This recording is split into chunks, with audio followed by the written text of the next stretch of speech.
አንቺ ሳትቀመጪም እንዴ ነው አሚን? ሁሉ ነገር ቆርቋል። ይሄው ቤት ውስጥ ሰራተኛ ይቀጠር ብዬ ብላት እኔ በቃለሁ ብላ ሻፈረኝ አለች። ምን ማለት ነው እኔ በቃለሁ ማለት? ቤታችን የመጣችው እኮ ምራታችን ሆና እንጂ እኮ ሰራተኛውን አይደል የመጣችው። እኔ እኮ ስራ እስከጀምር ነበር ያልኩት። መቼም ነው አንቺ ስራ የጀመርሽ ቀን ይሄው ዝኑ ናት የምትጎዳው። እውነት ለመናገር ነው ከመጣች በኋላ የሰውነት ለውጥም ይታይብሻል። እንዴ እኔን ያል ምን አደረኩላትና ነው? ትቀልጃለሽ እንዴ? ልጄ እኮ ምራት አይደለም ሁለተኛ እናት እኮ ነው ቤቴ ድረስ ያመጣልኝ። እኔ ብለው ነው ምስጋና አልገባም እንዴ? ባል መሆኑን ለማሳወቅ ነው መሰለኝ ማምሸት ጀምሯል። እንዴ ባሉ ውጭ ያመሻለልሽ ማን ነው? አንቺ ደግሞ ማነሽ? ቤቴ የምትሰሪያለሽ ምን ፈልገሽ ነው? ሰላም ዶክተር ፋኑኤል፣ ሮማን እባላለሁ። ምናልባትም ይህን ስም ከዚህ በፊት ሰምተው ታውቂው ነው። ያው የወንድሜን የግል ሐኪም እንደሆነ በደንብ አድርጌ ያውቃል። የነናሆም አክስት በትክክል አግኝተኛል። እኔ እናንተ የምናወራው ትልቅ ምስጢር አለ። አራት ብለህ እናወራ ይሻላል። ቆይ እናቴ የት ነው ያለችው? የምፈልገውን ነገር እስከማገኝ ድረስ እናት ከኔ ጋር ነው የምትቆየው።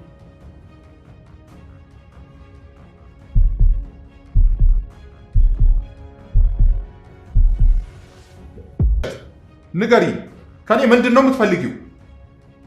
ተረጋግተህ ቁጭ በልና እንነጋገር አልኩህ እኮ። ተቀመጥ። አይዞህ፣ ትልቅ ነገር አልገኝታለህ። አንተ ጋር መጣና የካንሰር ሕክምና ምርመራ ተደርጎልኛል። ውጤቱን ቀይሯል። ግን ይሄ ልጅ እንዴት ነው እስካሁን ያመሸው? ኧረ አሁን እየመጣው ነው ብሎ ደውሎልኝ ነበር። አታስቡ ከወንድሙ ጋር ነው ያለው። ድሮ ዳጊና ናሆም አንድ ላይ ሲሆኑ ጠብ አይጠፋም ነበር። አሁን ግን ኧረ እንደው ይሄ ጠብና ክርክር የሚባል ነገር ከዚህ ቤት ይራቅልን። አሜን።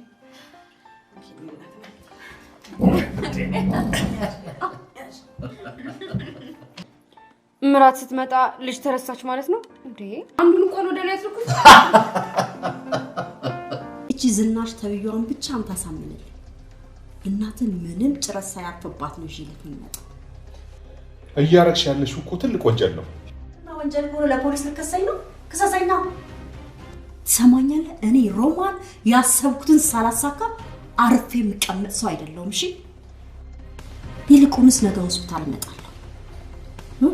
ለለይኩን አጋነ እህትህ ለመኖር 1 ዓመት ነው ይቀራት ብለህ ትነግረዋለህ። ትሰሚኛለሽ?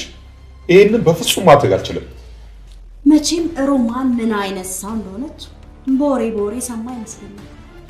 ቆይ ለምንድን ነው እኔ እንደዚህ አይነት ነገር ውስጥ የምታስገብኝ? እኔ እኮ የቤተሰቡ የግል ሐኪም ብቻ ነኝ። ታደል ሆኖ በዚህ ሰዓት ያስፈልገኝ አንተ እርዳታ ብቻ ነው። ይልቅ ስለመሸ ወደ ቤት መሄድ አለብኝ። በኋላ ደግሞ ሚስት መታ ሌላ ነገር እንዳታስብ። አምራን እቺ ሴትዮ ደግሞ እዚህ ምን ታደርጋለች? ብቻ ሚስቴ ያልካት ሴት እቺ እንዳትሆን። ለነገሩ እኔን አያገባኝም። ሰማኛለህ? ሚስጥራችን ሚስጥር ሆኖ መቆየት አለበት። ከኔና አንተ ውጭ ማንም ሰው ማወቅ የለበትም። ኦኬ? አልገባኝም። ስለምን ሚስጥር ነው የምታወሩት? አይዞሽ፣ አንቺን የሚጎዳ ሚስጥር አይደለም። እንደውም ታውቃለህ ከሆነውን አቅለሽልሽኝ ምናምን እያልኩ ነው። ወይኔ ጉዴ! አሁንስ እየተጃጃልኩ ነው መሰለኝ። ምን እንደሚናፍቀኝ ታውቃለህ? የሆነ ጊዜ ሰርፕራይዝ ብዬ አርግዣለሁ ስልህ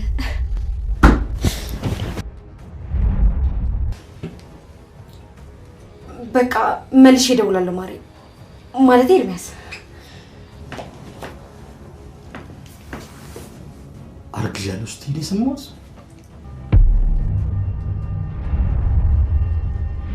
ቆይ እንዴት መጣሽ? ወደ ቤት ገባለሁ ብለሽኛል ነበር እንዴ? ለነገሩ ለካ ሚስጥር ነው።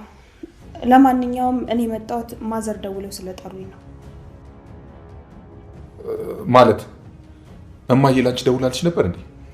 ስመጣ ግን እናትህን ሳይሆን የሰይጣን አውሬን ያገኘሁት። እስኪ ንገረኝ፣ በትክክል ካንተ ምንድን ነው የምትፈልገው? ምንም አይደለም። በቃ እኔ ጋር ሆስፒታል። እስኪ መጀመሪያ ተረጋጋ ዶክተር። ለማሸት ስትሞክር እኮ ቃላቶች ራሱ እኮ እየከዱ ነው። ስለዚህ ተረጋጋና እውነቱን ብቻ ንገረኝ። በቃ እኔ ጋር እየታከመች ነው ማለት ያለ አይደል? የኔ ታካሚ ነች። ምን? እስኪ ንገረኝ። እኔ እኮ አንተ በዚህ ልክ ስደነግጥ አይቼ አላውቅም። ለምን እንደው የምታስጨንቂኝ? በቃ ዘመዶቿ ጋር ሄዳ ነው አልኩሽ እኮ። እዚህ አዲስ አበባ ዘመድ አላት አይደለ? እዛ ዘመዶቿ ጋር ሄዳ ነው። ስለዚህ ስልክ ደውዬ እውነት መሆኑን አረጋግጣለሁ።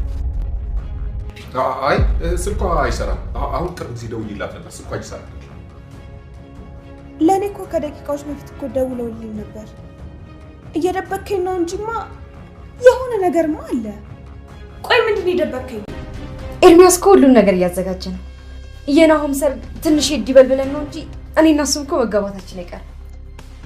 መጋባት ብለሽ እንዲህ በቀላል ስታወሪ ግን ትንሽ እንኳን አታፍሪም እንዴ? አባዬ ለምን አፍራለሁ? በአንድ ወቅት እኮ ከሱ ራሱ አርግዤ ነበር አይደል? እሱ ስህተት ነበር። ምን ማለት ነው ስህተት ነበር ማለት? ስለዚህ ከኤርሚያስ ጋር እንደሆነ አትፈልግም ማለት ነው? እኔ እንደዛ አልኩኝ። ለሁሉም ነገር ደንብና ስርዓት አለው ማለት ገና ለገና ልጁን ስላደረገሽ ምንም አይነት ክብር የለሽም ማለት አይደለም። ውይ አባዬ እንደሱ ነው እንዴ ያልከው? እንደዛ ከሆነ በቅርቡ እዚህ ቤት ሽምግልና ይልካል። በቅርቡ ነው ያልሽው? ወደፊትም ሊሆን ይችላል። የኔ እንቁ ልጅ፣ የኔ እኮ ትልቁ ደስታ አንቺ ስትስቂ ማየት ነው። አባዬ ከዚህ በኋላ በኔ ፍጹም አትወረድም። እሺ ተባረክ የኔ ልጅ።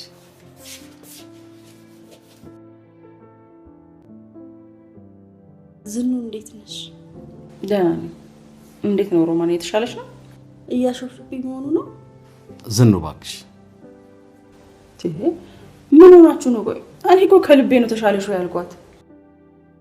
እና በሽታው እንደዚህ በቀላሉ እንደማይሻለኝ እያወቅሽ እንደዚህ ስትይ ምን ልበል ታዲያ?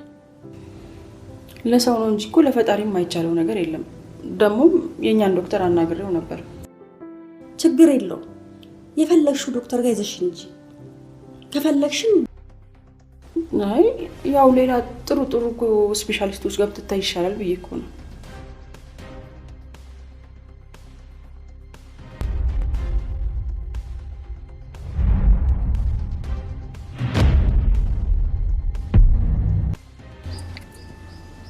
እሺ አምራን እንዴት ነሽ? በሰላም ነው? እንደዚህ ባስቸኳይ ይፈልግሻለሁ አጣጥፈሽ ጠራሽኝ? ውይ ይቅርታ። እንዴት ነሽ ግን አንቺ? እንዴት ነው ከዶክተር ጋርስ እንዴት ናችሁ? በቀደም በሆነ ጉዳይ ቤት መታወሩትን ስለ አንዳንድ ነገሮች እያወራን ነበር። በዛው ስትይ አልገባኝም። መጀመሪያ ስለምን ለማውራት ነበር የተገናኛችሁት? ሲጀመር ነው ሕክምና ፈልጋለሁ አላልኩም። የኔ ጉዳይ ደግሞ ያለቀለት ነገር ነው። ዶክተር ፋኑኤል ሲል የሰማሁት ነገር አለ። በሕክምና ጉዳይ ላይ አበቃ የሚባል ነገር የለም፣ ሁሌም አዲስ ነገር አለ ይላል። በእውነት አንቺ ራስሽን ልረዳሽ አልቻልኩም። ቆይ እኔ ያልገባኝ እናንተ ሌላ ቦታ መሆኑ ግን ለምንድን ነው እንደዚህ የደበራችሁ? እንዴ ሮማን እኮ እውነቷን ነው። እኛ የፈለግነው እውነቱንና ውሸቱን ማረጋገጥ ነበር አይደል እንዴ? ለሱም ቢሆን እኮ ሌላ የተሻለ ሐኪም ቢያት እኮ ነው የሚሻለው። ይቅርታ ወንድሜ፣ ከዚህ በላይ እዚህ መቀመጥ አልችልም። ቆይ ግን አንቺ ምንድነው ችግርሽ? ልጄ የት ነው ያደረግሻት? እንዴት ዋልሽ? አይቀርም የልጅ አባት። አሁን ትዕግስቴ በጣም አልቋል። ሌላ ነገር ሳይከተልሽ ልጄን የት እንዳስቀመጥሻት ንገሪኝ። አሁን በቃ ልጅ ብቻ ነች አይደል የምትታይ? ቆይ እኔ እንዴት እንደሆንኩ እንኳን እኔን አትጠይቀኝም? አንቺማ ደልቶሽ ይኸው ሳክረሽ የተመዛበሽ እያዩሽ አይደለም እንዴ? ታምሜያለሁ። በሽታዬም መድኃኒቴም ደግሞ ከልጅነት ጋር ስትሆን ብቻ ይኸውልሽ ትሰሚያለሽ? እኔ የምችለውን ነገር በሙሉ አድርጌያለሁ እንጂ እንዲሁም ከዚህ በኋላ ተይው። ምንም ለአንቺ የሚሆን ትዕግስት የለኝም። ልጄ ራሱ ይወስዳታል። ከፈለግሽ ክሰሽ፣ ምንም አታመጪ።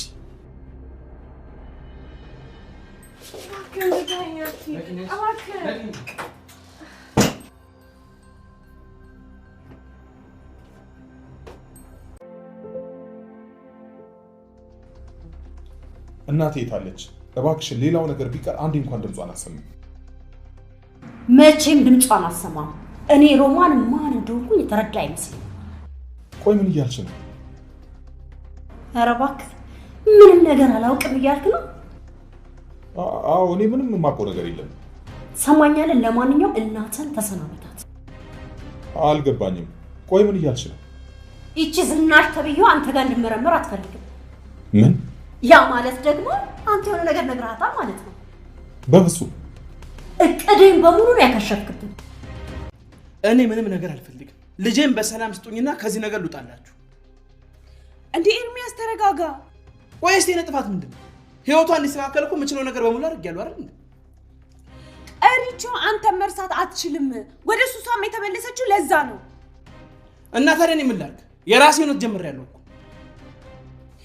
እባክህን ኤርሚያስ ፊት አትንሳት። በቃ ከዚህ በፊት እንደነገርኩ ቀርበ ለማነጋገር ሞክር። አውቃ ሆን ብላ እኔን ለመረበሽ ነው እንጂ እስከዛሬ ያልነበራት የፍቅር ስሜት ዛሬ ከየት መጣ? እሪቾ አሁንም ድረስ አትወደኝም ብለህ ነው የምታስበው? እና ታዲያ ምን እያልሽ ነው? ኤሚን ትቼ ከሷ ጋር እንደሆነ የምፈልገው?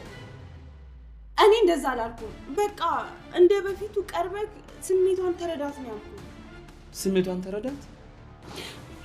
ይኸውልህ ኤርሚያስ በቃ ከሱሷ እንድትወጣ አድርጋት። ያንን ደግሞ ከአንተ በላይ ማን? አይ ምንም ችግር የለም። መጀመሪያ አሁን የሚበላ ነገር ላቅርባ? አይ ምንም አያስፈልግም። ማለት በልቼ ነው የመጣሁት። ወይዘሮ ሮማን እኔ የምሰራበት ሆስፒታል ምርመራ ለማድረግ መጣ ነበር። አልገባኝም። ቆይ ዶክተር ምርመራ ስትል ይሄ መቼ ነው የሆነው? ትንሽ ቆየት ብሏል። በእርግጥ ያቱ ላይ ኩነት መሆኗን አላወቅኩም ነበር። አንተ ቤት ድረስ መጣ እንደነበር በእርግጥ አምራን ነግራኛለች። ኦኬ። ለነገሩ አምራን ልትነግርሽ እንደምትችል ታውቆኝ ነበር። አሁን ፊት ላይ እንደማየው ከሆነ ደግሞ በሁለታችሁ መሀል የሆነ ነገር እንደተፈጠረ ጠርጥሬያለሁ። የሆነ ነገር ስትይ አልገባኝም። ፋኑኤል አንተ በጣም ይዋሳው ነህ። ከልክ በላይ ሰው ታምናለህ። ሮማንን ደግሞ ከኔ በላይ የሚያውቃት ሰው የለም። ያሰበችውን ነገር ለማሳካት ደግሞ እስከ የትኛውም ጥግ ድረስ እንደምትሄድ አውቃለሁ። የሰማሽኝ አልመሰለኝም ወይዘሮ ዝናሽ። ይኸውልሽ ለወይዘሮ ሮማን ምርመራ አድርጌላት በውስጧ የካንሰር ህመም እንዳለባት አረጋግጬ። እባክህ ይቅር በለኝ። ቆይ ከዚህ ውጭ ሌላ ምን ማድረግ ነበረብኝ? በቃ ምን ማድረግ የምችለው ነገር አልነበረም። ለእናቴ ስለ ይህን ነገር ማድረግ ነበረብኝ። ፈጣሪ በቃ ይቅር በለኝ፣ ይቅር በለኝ። ደግሞ ያ ግዴታ ይሄንን ማድረግ አልነበረብኝ፣ ግን ምንም ማድረግ አልችልም። ለቀቀኝም እያለች በጣም እያስቸገረችው እንደሆነ ነግሮኛል። ደግሞ ልጇን የትም እየጣለች ጫት ቤትና ሲጋራ ቤት እንደምትሄድም ነግሮኛል። በእርግጥ ይሄ ከባድ ነገር ነው። እኔንም ደግሞ ባገኘችኝ ቁጥር ለገንዘብ ብሎ ነው የቀረበሽ እያለችኝ እያስቸገረችኝ ነው። አይዞሽ ኤሚ፣ ያንን ከባድ ጊዜ አልፈሻል። ይሄንንም ደግሞ ታልፈዋለሽ። እሺ አንቺ ግን ታድለሽ። እንዴት? ለምን እንደሱ አልሽ? በስተመጨረሻም ከምትወጁ ሰው ጋር ባንድ ጣራ እየኖርሽ ነው ብለሽ ነው? ምን ነው ችግር አለ እንዴ? መቼም አንተም ዝኑ ብትሆኑ አታምኑ። በዚህ ደግሞ አልፈርድባችሁ። ደግሞ ወንድሜ ሄጄ የተመረመርኩበት የቤተሰብ ሐኪማችሁ ነው ዶክተር ጋር። ምን? በጣም ጥሩ ነው ያደረከው። አንተ ጋር መጥቼ መመርመሬ መንገር ጥሩ ነገር ነው ያደረከው። እሺ የምትፈልጊው ነገር አደረኩልሽ አይደል? በቃ እናቴ ልቀቂልኝ። አታስብ፣ እናትህን በሰላም እለቅልሃለሁ። ግን አሁን አይደለም። ቆይ ከዚህ በላይ ምን እንዳደርግልሽ ነው የፈለግሽው? ያልሽውን ሁሉ አንድ ባንድ አደረኩኝ አይደል? እናትህን ከለቀኩልህ በኋላ መልሰው እውነቱን ብትነግራቸውስ? እኔ ያልገባኝ ነገር ለምንድን ነው ይሄን ሁሉ ነገር ማድረግ የፈለግሽው? ሌላው ይቅር እሺ፣ ሳትታመሚ ታኛውን ሰል የፈለግሽበት ምክንያት ምንድን ነው? ፈጣሪ ክፋቴን ዋጋ እየከፈለኝ ነው መሰለኝ። እባክሽን ሮማን አሁን ማልቀሱን አቁም። እና ታዲያ አባትሽ ስለ እርግዝናው ሲሰማ ምን አለ? እኔ እኮ የሚቆጥሽ መስሎኝ ነበር። መጀመሪያ በጣም ተቆጥቶ ነበር፣ ግን ደግሞ አለማርገዝ ሲሰማ ተረጋጋ። በእርግጥ እኮ እሱም ልክ ነው እንዴ። ስርዓትና ወጉን ይዘን ነው መሄድ ያለብን። ሽማግሌ አሁን ልኬ ሰርጉ በሚቀጥለው ዓመት ቢሆንስ? እንዴ ምን ሆነሃል? ሽማግሌ አሁን ተልኮ ለሚቀጥለው ዓመት ሰርግ ይሆናል እንዴ? ወይ በቃ ለምን ዝም ብዬ አልጠቀለልሽ? ኤርሚ እና ታዲያ ምን ላድርግ? እኔ እኮ በጣም ግራ ገባኝ። እኔም እኮ ካንቺ ጋር በአንድ ጣሪያ ውስጥ መኖር እፈልጋለሁ። ቀለበት ብቻ ሲሸኙሽ እናትሽም ቢሆን ይሻላል። ደስ ሲል ሰርግ ይቅር ትላለህ። እሺ ተወው በቃ ሰርጉ ይቅር ስትባል ደግሞ ካልተደገሰ ቆይ ምንድነው ችግር እና ወይስ እኔ ማግባት አትፈልግም? ምን እያልሽ ነው? እንዴት ነው አንቺ ማግባት ማልፈልገው? አላውቅም ግን ደግሞ ከዛች ሪች ከምትባል ሴትዮ ጋር ከገጠምክ በኋላ አመል ሁሉ ነው የተቀያየረብኝ። ብቻ በሪች እየጠረጠርሽኝ እንዳይሆን። ድሮም እኮ እናንተ ሴቶች በጣም ከባድ ባህሪ ያለባችሁ። ወንድ ልጅ መቼም ቢሆን ኤክሱ የሚረሳ አይመስላችሁም አይደል? ቆይ ግን ለመሆኑ ተገናኝታችሁ ታውቃላችሁ? እሱ አሁንም ቢሆን እኮ እውነት በጣም አመሰግናለሁ። እረስቸው ነበር።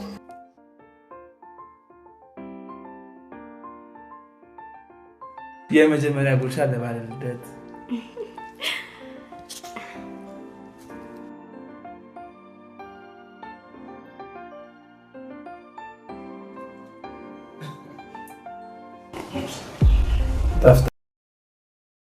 ኑሃሚን ክፍል 137 ተለቋል። ቤተሰብ እንግዲህ ውዶችዬ ሮማን ብዙ ችግር ፈጥራለች። በዶክተር ላይም ሆነ እንዲሁም ደግሞ በወንድሟ ላይ ብዙ ችግር እየፈጠረች ትገኛለች ማለት ነው። እንግዲህ ኑሃሚን ለቤቱ ወይም ደግሞ ለአመቶቻቸው ቤት እንደ ሰራተኛ ሆና ምግብ እየሰራች እየተንከባከበቻቸው ትገኛለች። ውዶችዬ ቪዲዮን እስከ መጨረሻው ይዩት። ሰላም ውድና የተከበራችሁ የቻናሌ ቤተሰቦች እንዴት ናችሁ? ያለው እግዚአብሔር ይመስገን ሰላም ነኝ። ሰላማችሁ በክርስቶስ ብዝት ይበልልኝ። ለቻናሌ አዲስ የሆናችሁ ሰብስክራይብ እንዲሁም ደግሞ ላይክ ሸር አድርጉልኝ። ሀሳብ አስተያየት ካላችሁ ደግሞ ኮሜንት ስራ አስቀምጡልኝ። ውድና የተከበራችሁ የኑሃሚን ድራማ ተከታታዮች እንግዲህ በዛሬው ክፍል ላይ ኑሃሚን እንግዲህ ከአማቶቻቸው ቤት ሰራተኛ አያስፈልግም በማለት እንግዲህ ምግብ እየሰራች እየተንከባከበቻቸው ትገኛለች።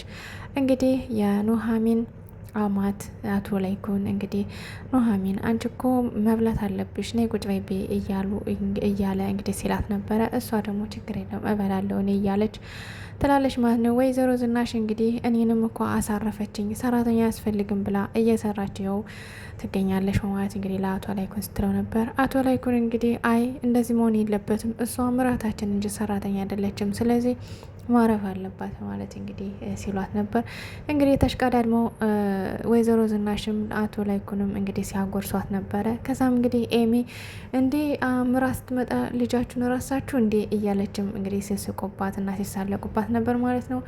ውዶችዬ እንግዲህ ዶክተር እንዳያችሁት እናቱ ታግታበታለች። ይህም የሆነው እንግዲህ ባለፈው ቤተክርስቲያን እየሄደች የአቶ ላይኩን እህት ሮማን ነበር ያገተቻት ማለት ነው። እንግዲህ ይህን ዘዴና ይህን ስልት ልጠቀም ብላ ከቤቱ ጭራሽ ቤቱን ቁልፍ ይዛ ገብታ ከቤቱ ቁጭ ብላ ጠብቀዋለች ማለት ነው። ውጭ አንቺ ማነሽ? ምን ልታረጊ ገባሽ? እንዴት ስገባሽ? እያለ እንግዲህ ጥያቄ ሲያቀርብላት እኔ የገባሁት በቃ ገባሁኝ፣ ከእናት ግን ደግሞ አግቻታለሁ፣ እኔ ጋር ነው ያለች፣ ስለዚህ ማረግ ምልህን ብቻ ታረጋለህ፣ ከዛ ውጭ ግን እናትህን አታገኛትም በማለት እንግዲህ ነግረዋለች። እሱም እንግዲህ ምንድን ነው የምትፈልገው ከኔ ሲላት እንግዲህ በውሸት እኔ እንትን የካንሰር ታማሚ እንደሆንኩ ለእናቷ ላይኩን ታስረዳቸዋለህ፣ ምርመራውን አድርጌላታለሁ ብለህ ትናገራለህ።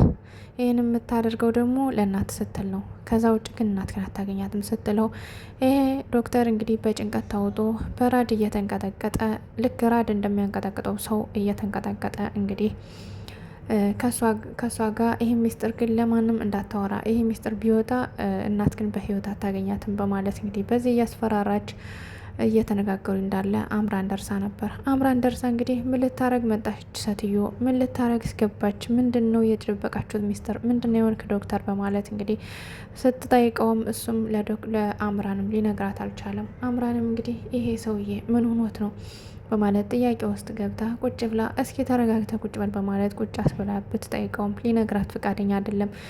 ነገር ግን ልትመረመር እንደመጣችና ምንም ነገር እንደሌለ ነግሯት ከዛ በኋላ ላርፍ ነው ልተኛ ነው በማለት ግታጥራት ሄዷል ማለት ነው።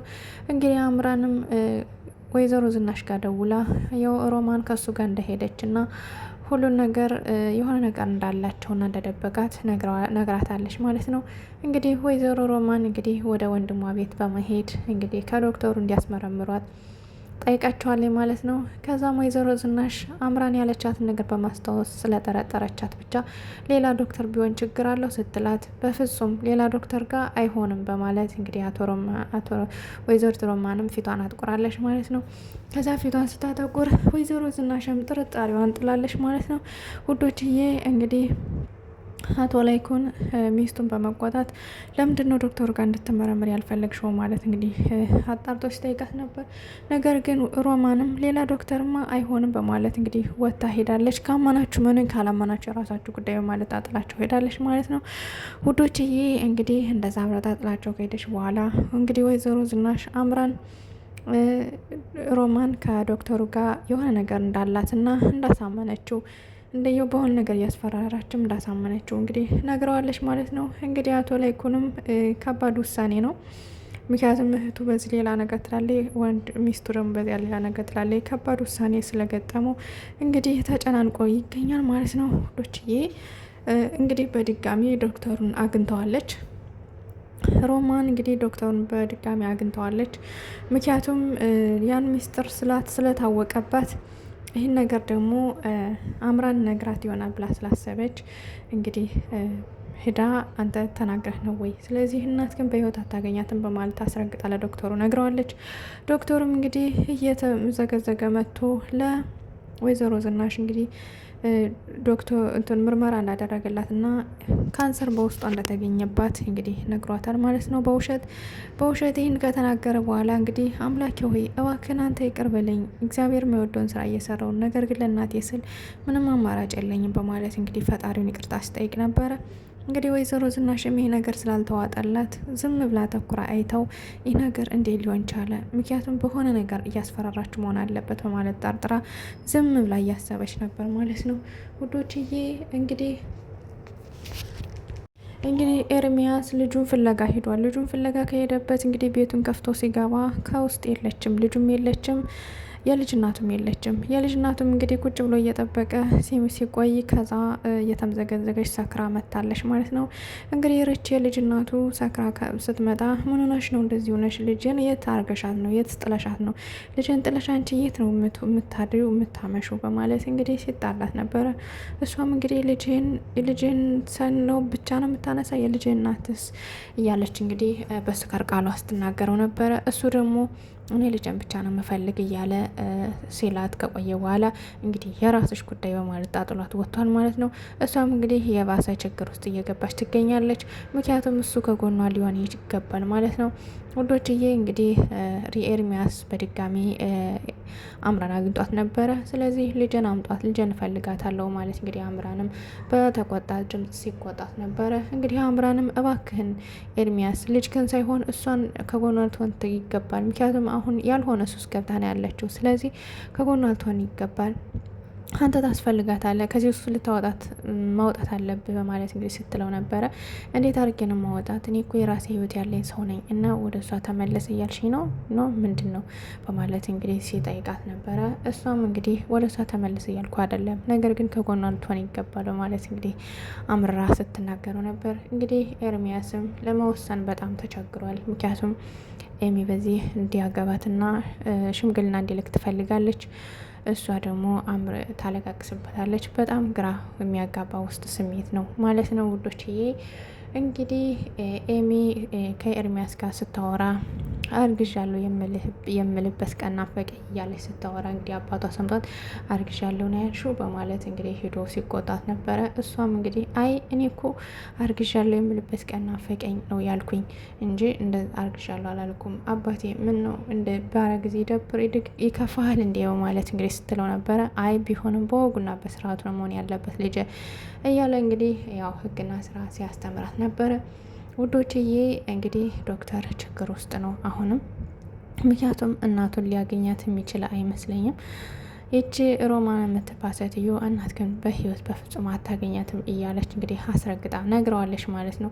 እንግዲህ ሌላ ዶክተርም ተባብላ ከዛ ዶክተር ሄጄ መመርመር አለብኝ በማለት እንግዲህ አቶ ላይኩንም እያሳመነችው ትገኛለች።